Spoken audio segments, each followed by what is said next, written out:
ako si Joseph Rose Toscada ay tuwangkin na nanunumpa bilang Pangulo ng Republika ng Pilipinas. Joseph. That afternoon, the new president faced the nation in his inaugural speech at the Quirino Grandstand in Luneta.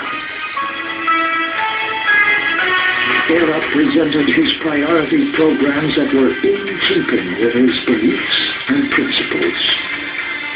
Growth with equity. Tayo ang unang makikibahagi sa biyaya mula sa ekonomiya at mula sa pamahalaan. Sabot ng ating mga kaya, bibigyan natin ang masa ng disenteng tahanan, sapat na pagkain at pag-asa sa inaharap. Good governance.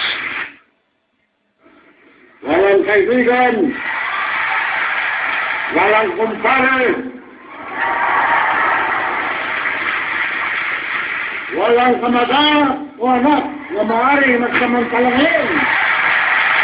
Huwag niyo kong subukan.